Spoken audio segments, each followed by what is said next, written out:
Untuk modul di tas, kita telah diberikan kerja kumpulan untuk membuat kajian tentang ritual perubatan kuno kaum Cina. Untuk memahami topik ini dengan lebih mendalami, saya telah membuat kajian sendiri online untuk mendapatkan informasi sebelum bermula perjalanan kajian kita. Dan saya telah menyenaraikan beberapa subtopik dalam buku saya. Dan seterusnya, saya akan membawa anda semua untuk merasai pelbagai jenis ritual perubatan kaum Cina. Jadi, mari kita mulakan perjalanan kajian kita.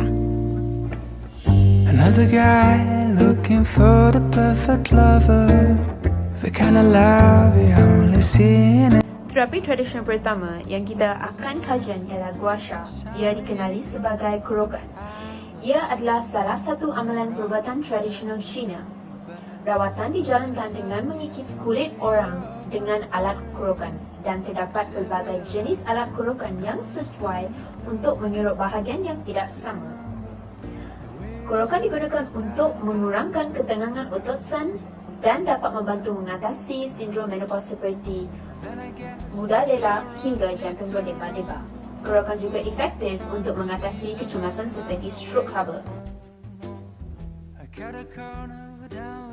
Terapi seterusnya ialah bekam. Bekam merupakan sejenis urut Cina dan juga kaedah perubatan yang menggunakan tekanan rendah. Peralatan bekam yang biasanya digunakan dalam rumah hanya cawan bekam serta bekam angin darah.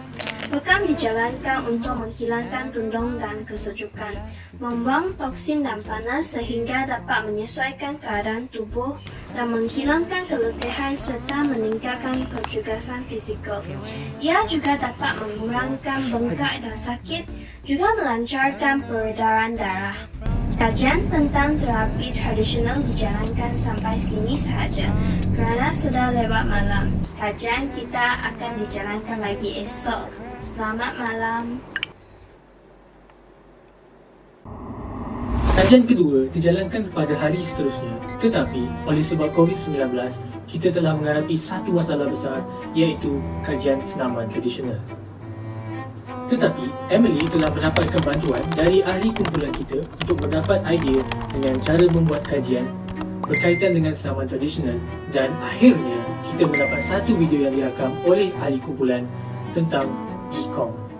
Tanpa ragu-ragu, kita pun mulakan. Jadi, apakah Qigong? Qigong adalah amalan tradisional yang melibatkan kaedah mengumpul, mengedar dan mengusahakan ki atau tenaga di badan kita.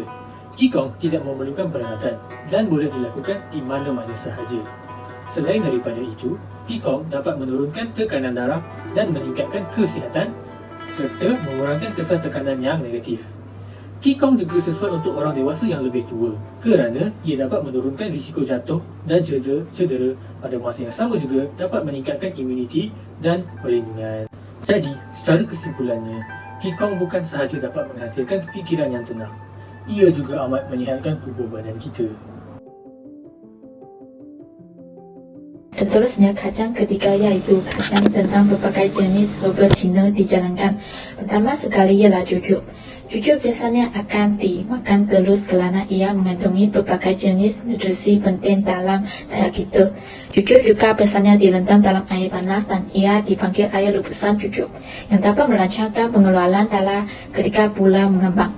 Jujuk juga digunakan untuk meningkatkan imunasi tubuh badan kita akan mencegah kanser. Selepas itu, kita akan mencuba untuk memasak makanan herba agar kita dapat memahami berbagai jenis herba Cina yang biasanya digunakan oleh kaum Cina dengan lebih mudah dan spesifik.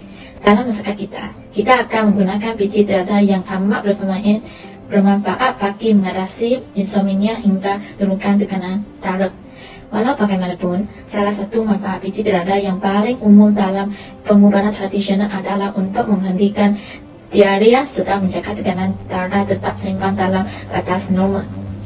Seterusnya, keladi Cina juga digunakan dalam masakan kita. Ia mempunyai khasiat dan perubatan yang tinggi dan digunakan untuk menormalkan keseimbang hormon dalam badan wanita serta meredakan kesakitan haid. Goji berry juga dikenali dengan nama buah goji, memiliki banyak manfaat seperti menyihatkan hati, mengurangkan risiko kanser, menjaga kesihatan mata tak mencegahkan pembesaran tumor. Goji berry sama dengan jujubin juga digunakan dalam masakan kita. Dada ayam telah dicucikan dan dipotong agar mudah untuk dimasak.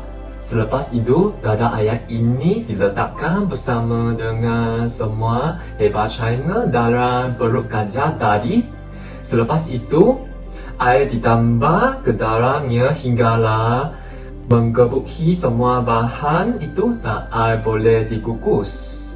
Masakan hebat ini dikenali sesentan bertujuan untuk menguatkan sistem perhadaman menggunakan sistem saraf.